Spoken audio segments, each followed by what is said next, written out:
శ్రీ గురుభ్యో నమః. శ్రీ శంకర భగవత్పాద విరచిత శివానందలహరి 50వ శ్లోకము. శంకరులు శ్రీశైల క్షేత్రంలో వెలసిన జ్యోతిర్లింగమూర్తి అయిన భ్రమరాంబిక సమేత శ్రీ మల్లికార్జున స్వామిని సేవిస్తున్నారు. సంధ్యారంభ విజృంభితం శృతిశిరహస్తానాంతరాధిష్ఠితం సప్రేమ భ్రమరాభిరామమసకృత్సద్వాసనాశోభితం భోగీంద్రాభరణం సమస్తసుమనః పూజ్యం గుణావిష్కృతం సేవే శ్రీగిరిమల్లికార్జునమహాలింగం శివాలింగితం. ఈ శ్లోకం మల్లితీగతో కూడిన మద్ది చెట్టుకు తెల్లని వర్ణము గల మల్లికార్జున మహాలింగమునకు అన్వయించే విధంగా 2 అర్థములు వచ్చే విధంగా వ్రాయబడింది. శ్రీశైల ప్రాంత దేశాన్ని చంద్రగుప్తుడు అనే రాజు పాలించేవాడు. అతని కూతురు రతీదేవి వలె సౌందర్యము కలది. ఆమె పేరు చంద్రవతి. ఆ రాజు తన కూతురుని మోహించాడు.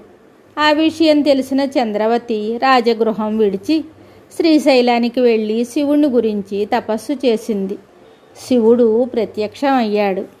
ఆమె శివునికి భక్తితో మల్లెపూల దండను సమర్పించింది. ఈశ్వర సాయుధ్యాన్ని ఆమె కోరింది. ఆ మల్లికామాలను తీసుకుని శివుడు తెల్లని వర్ణాన్ని పొందాడు. అప్పుడు చంద్రవతి ఈశ్వరుని మల్లికార్జునుడు అనే సార్థకనామాన్ని ధరించమని ప్రార్థించింది. శివుడు అంగీకరించి లింగరూపం ధరించాడు. అప్పటి నుండి శ్రీశైల లింగానికి మల్లికార్జునుడు అనే పేరు వచ్చింది. ఈ శ్లోకంలో శ్రీశైల పర్వతమందు వేంచేసి ఉన్న మల్లికార్జున మహాలింగము మల్లెతీగ అల్లుకున్న మద్ది చెట్టుతో పోల్చి వర్ణింపబడింది. ఈ శ్లోకమునకు భావము: సంధ్యాకాలం మొదట ఈశ్వరుడు తాండవ నృత్యంతో భక్తులను ఆనందపరుస్తాడు. మద్ది చెట్టు సంధ్యారంభ కాలంలో పుష్ప వికాసముతో ఆనందపరుస్తుంది. ఈశ్వరుడు శ్రీశైలమునందే కాక శృతి శిరస్సులలో అనగా ఉపనిషత్తులయందు ఉంటాడు. మద్ది చెట్టు పుష్పములు చెవులయందు శిరస్సులయందు అలంకారములుగా ఉంటాయి. మల్లికార్జునుడు అనురాగంతో కూడిన భ్రమరాంబాదేవితో మనోహరంగా ఉంటాడు.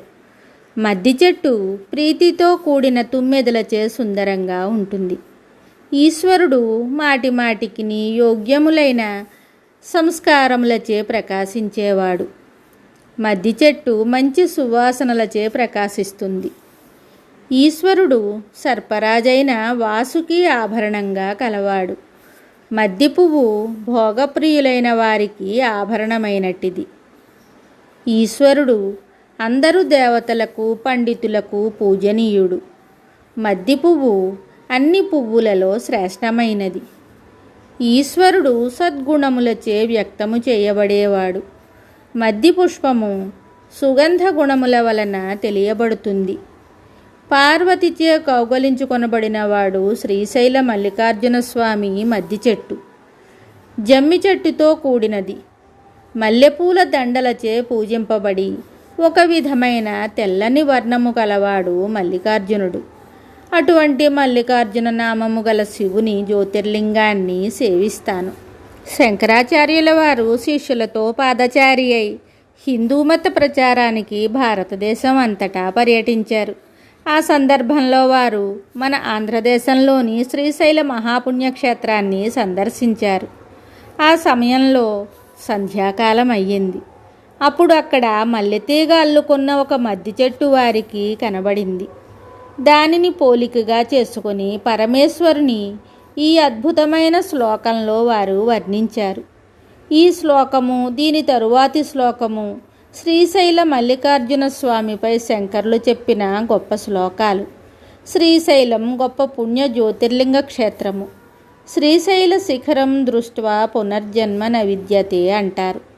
శివానందలహరిలోని 100 శ్లోకాలలో శ్రీశైల మల్లికార్జున స్వామిని వర్ణించే ఈ 2 శ్లోకాలు మణిహారంలోని నాయకమణుల వంటివి.